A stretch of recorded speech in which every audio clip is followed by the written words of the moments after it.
What's up, family? Welcome back to the Stop Sinking Show, where we go from struggle to flow.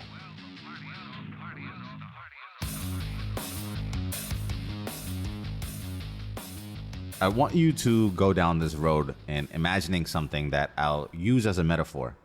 It might feel like a stretch, but stick with me. Imagine you have a bulldozer, a large piece of machinery that can destroy everything in its path. Imagine you have a bulldozer that can knock down anything in the figurative sense. Anything that stands in the way can be bulldozed over and be solved. It sounds forceful, but imagine it checking all the boxes of finesse that you would like in solving your problems.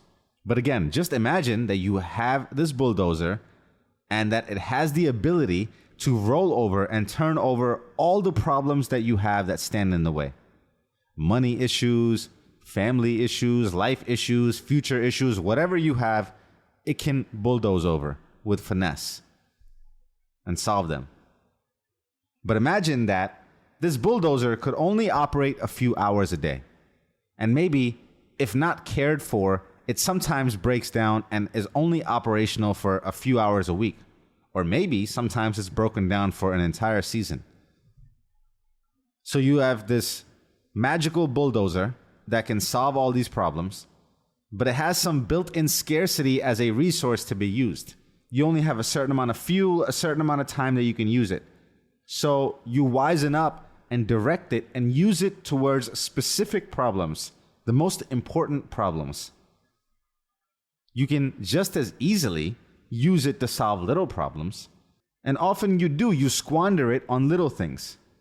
But then you realize that you used too much force and expended too much fuel and resources for something little that didn't need to be bulldozed over in the first place. Maybe the little thing could have just been knocked down with a hammer. This is the imagery that came to my mind when I think about energy. Any given day, week, month, or season, we have a given amount of energy, especially the high, dense level of energy that can bulldoze over things. Usually it's different quantities of energy and different qualities of energy. And we have the sustainable, continuously renewed type of energy, and we have the one that we need to store up and build up and blast towards a specific area. We have that one too, the bulldozer. And quite often I realized it is this mismatch of energy, this higher than required force, is what then becomes a major leak in our ability to do great things in life. It is our inability to prioritize where we use appropriate levels of energy that then keeps us away from our better and better versions of ourselves. If there is one thing I see being followed by the greats that has an outsized effect in what leads to their great accomplishments, it's not necessarily any of the endowments, although of course it plays a role, but it can also easily be squandered. There's no shortage of people with all the resources and skills and abilities that don't do anything great.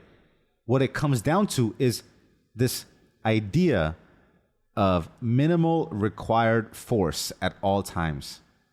And in that is the implied sentiment to match appropriate force to the circumstance that requires it. It's not minimum force. It's not be lazy. It's minimal required force. That means you read the situation and ramp up or clamp down the energy as needed.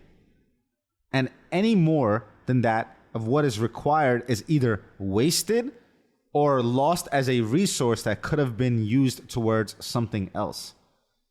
You must prioritize how and how much and when and where you expend your energy, or else you risk pouring more into what is unnecessary and then not having enough for what needs it.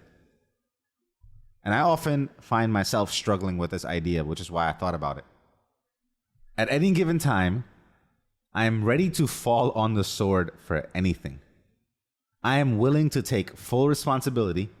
I am willing to fight all the battles required. I'm ready for any consequences that come with it. And sometimes this willingness to take all the consequences and charge forward into things, sometimes it can be too intense of an energy to bring into situations that don't require it. And that ends up draining me of useful energy that I can use somewhere else. If you could let a bulldozer, or I imagine myself like a bulldog, if I could let it off the leash and have it go and destroy anything in its path, then you better make sure that the right things are being picked to maul over.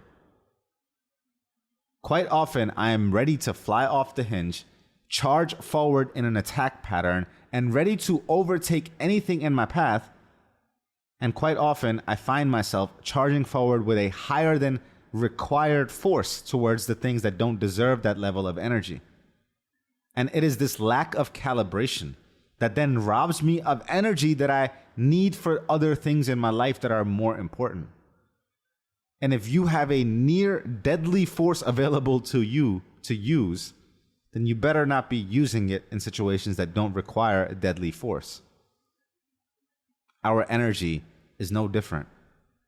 At any given time, we have a store of energy that can charge us forward, or at least make considerable deposits in the bank of success and greatness. No matter where you are today in life and how you feel about yourself, you possess this energy, this zest, this ability to bulldoze over things. And maybe you fail to direct it, or you have so much of it leak out in frivolous matters that you don't realize that you have it. But it is how you choose to spend your energy, or how you let it unknowingly escape, that will determine where you end up. What do you put value on above another? What you put above, that is where your energy will flow. And what you focus on is where your energy flows. Quite literally, then, what you focus on and where your energy flows, that thing grows. And anything else that splits your focus, splits your energy, then also masters you and takes space away from those areas where energy expended has a greater returned output, a greater chance of growth for the energy required. If you don't say no, if you don't stand guard of what lets your energy escape, you are inadvertently choosing lower returned output for energy expended as a ratio. All of us, regardless of endowments, are given the same vitality, same spirit, same allotments of time, the same possibilities. It is how we steward this responsibility that determines our paths. At any given time, with your next reaction to the following response of anything that is calibrated, you are constantly choosing priority or poverty. Love you, family. Stay true always. See you on the next show.